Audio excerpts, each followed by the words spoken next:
You should try and have an anti allergic tablet रात को, अगर आपको कोई खुजली इरिटेशन हो जाती है, जो कि बहुत कॉमन देखी जाती है in the age group of 20 to 30। जो यंग लड़कियां हैं वो नहीं अगर कॉलेज गोइंग हैं तो उनको आप एंटी एलर्जिक टैबलेट्स दे सकते हैं। यू कैन ऑल्सो सजेस्ट, मतलब ट्राई तो यही करिए, pure cotton is also lot of fashion statement today, तो प्योर कॉटन मेरे हिसाब से बेस्ट है, मैं यही सजेस्ट करूंगी जी।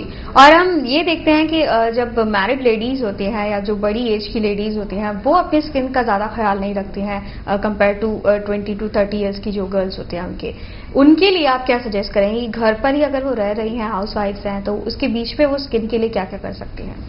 वेल, मैं ये नहीं कहूंगी कि वो आजकल स्किन का ध्यान नहीं रखते हैं, क्योंकि इस तरह की बहुत महिलाएं आज की डेट में हमारी ओपीडी में आती हैं। उनको कम से कम धूप से अपने आप को बचाना, अपने हाथ घर के काम करने के बाद जो हाथ गीले हो जाते हैं उनसे अपने आप को उनके डैमेज से बचाना बहुत जरूरी है।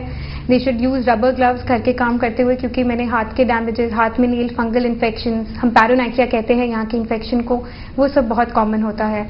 रात को एक बेसिक नाइट क्रीम अपनी स्किन के टाइप की, वो उन्हें खुद देखनी पड़ेगी या किसी की प्रोफेशनल हेल्प लेके डिसाइड कर सकती हैं, वो लगानी बहुत जरूरी है। एंड डाइट, जैसे हमने पहले ही कहा, बहुत antioxidant, vitamin C, vitamin E, जो कि बहुत हेल्प करता है स्किन को in that age, especially after 30 हर लेडीज को विटामिन सी और ई बहुत लेना चाहिए। तो महाजन, कपड़े भी भीग जाते हैं बारिश के मौसम में या धूप में भी कहें तो पसीना आने की वजह से भी क्या कपड़े के बॉडी से चिपकने से किसी तरीके का कोई इन्फेक्शन प्रोड्यूस हो सकता है? देखिए, सबसे कॉमन चीज है, मैं हमेशा ही कहता हूं कि आप jeans, I am not against jeans, but इस मौसम में खासकर tight hugging jeans, they are really bad for skin, क्योंकि ये एब्रेसिव क्लोथ है, ये जो है स्किन की ऊपरी लेयर को थोड़ा थोड़ा सा स्लाइस करता है हमेशा, और टाइट हगिंग होने की वजह से ना तो हवा पास होती है, नीदर जो है हीट का जो है उसका कन्वेक्शन करंट जो बन पाता है। तो इसके लिए बहुत जरूरी है कि जो भी आप फैब्रिक डालें वो उसका ब्रीदिंग होना बहुत जरूरी है, उसके अंदर हवा पास होनी बहुत जरूरी है, और हो सके तो खुले कपड़े डालें। जी, तो जीन्स के लिए डॉक्टर साहब ने कहा है कि जीन्स इस मौसम में खासकर अवॉइड करनी है, क्योंकि वो स्किन से चिपक जाती है और जब भीग जाते हैं आप तो वो ज्यादा परेशानी खड़ी करती है। इसी बीच एक अगला सवाल ले लेते हैं विल्शा का, पटपड़गंज दिल्ली से इन्होंने अपना सवाल हमें भेजा है।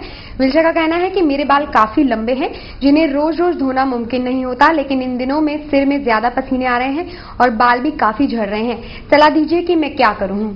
डॉक्टर दीपाली, वही सवाल अगला, जैसे हमने पहले भी बात कही कि झड़ने वाली बालों की कंडीशन ज्यादा होती है, और जो लोगों के लंबे बाल होते हैं डेली, जिनके छोटे हैं तो उनको धोना आसान होता है, लेकिन लंबे बालों का लोग डरते हैं कि बहुत ज्यादा केयर करनी पड़ेगी, तो लंबे बालों वाले जो लोग हैं उनका क्या करना है? उनको लंबे बाल होना बहुत ही सुंदर बात है, और उनको हफ्ते में 3 दिन बाल धोने चाहिए। मैं यही कहूंगी, बाल जितने गंदे रहेंगे उतनी इन्फेक्शन और उतनी ही डैंड्रफ बढ़ती जाएगी।